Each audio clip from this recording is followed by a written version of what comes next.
Got a plan, John. You always got a plan, Dutch. This is a good one. I don't doubt it. We can't always fight nature, John. We can't fight change. We can't fight gravity. We can't fight nothing. My whole life, all I ever did was fight. Then give up, Dutch. But I can't give up, neither. I can't fight my own nature. That's a paradox, John.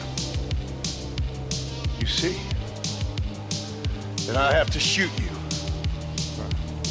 When I'm gone, they'll just find another monster.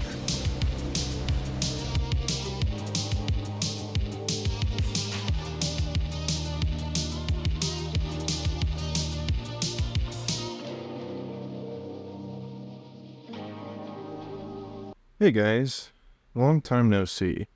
For a while now, I've gone back and forth with uploading due to some unforeseen life events, but nevertheless, I'm going to keep posting till I'm dead, no matter if they get 5 views or 1,000,000.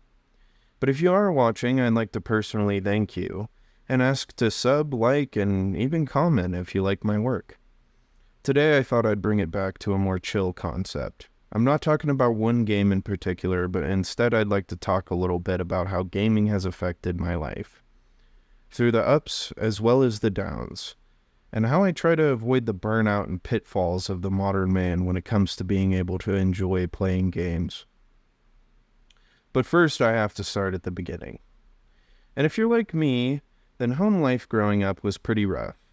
Not that I want to divulge everything here, although maybe someday. However, I'll add that my mom's apartment complex was filled with unease and anxiety. So much so that a young child couldn't even begin to wrap their minds around it.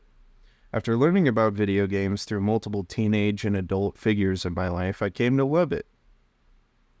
So much so that it felt like it was my only escape. The PS2 is still my favorite console to ever come out just because of the feelings of safety and reliability it gives my soul. Yet it wasn't until I became an adult that I began to think that maybe I had a problem. Maybe I was too focused on games. There were periods of my life where I was super active, hanging with my friends, being a kid, and then times where I wouldn't leave my room for days, even weeks. And by the time I got to about 18, I was burnt out. This is where I think someone would typically consider themselves too old for the hobby. I grew out of it. That's what it is. And online games are trash now, and I wouldn't help but feel like my energy would be better spent elsewhere. And maybe everything I'm thinking at this time is true, but also why deprive yourself of something that makes you happy just because you see it as childish or unproductive? If you like films, then watch films. If you like games, then play games. If you like working on cars, then work on the cars. But what if you don't want to play games anymore? Have you ever sat there disassociating and bored, looking at your Steam library with guilt? Well, fear not, friend. Join the club. But it's not over. No, you're not cooked. I think we just need to refocus on what made gaming so great,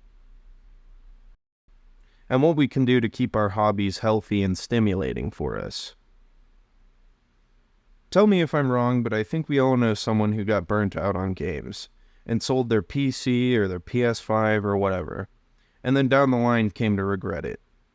We have to realize it's okay to take breaks.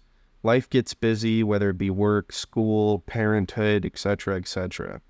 But just because you don't have time to grind ranked in your favorite competitive game, or sink ungodly hours into a single-player game every day, doesn't mean you can't still enjoy gaming as a hobby. But here's the thing that I think is important when bringing this up. There's going to be way less gratification from gaming when you don't have as much time for it. That's just an objective fact. Of course, you're not going to level up or progress as much as you could when you could spend more time on it. But where we get tricked is thinking that once that constant instant gratification is gone, that because we can't sink as many hours into it, that it's simply just a waste of time altogether. It's not, man. Just chill out. Just chill. I also like to think that it's nice to get out of your comfort zone over and over again when experiencing your favorite hobbies. If you only play multiplayer games, play single-player games. If you only play single-player, okay, then try something that's multiplayer with your friends. If you don't like horror games, then try a horror game.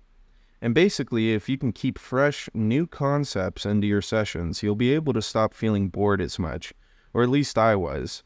But another reason you're feeling bored might be, I believe that video games, like most hobbies, are supposed to be one thing at the end of the day: fun.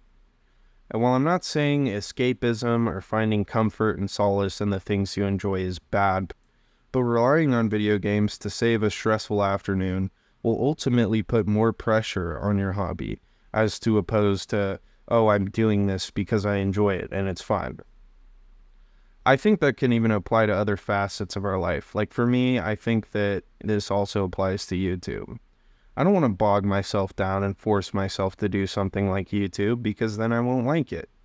It's okay to accept that maybe you've been putting too much energy into something, but quote-unquote pushing through it is just going to make you feel burnt out. And when it comes to comfort, I gotta be honest. I can't play my comfort games anymore. No more Minecraft or Skyrim or Grand Theft Auto 5, because I put hours and hours, thousands of hours, into all three of those games that were my comfort games.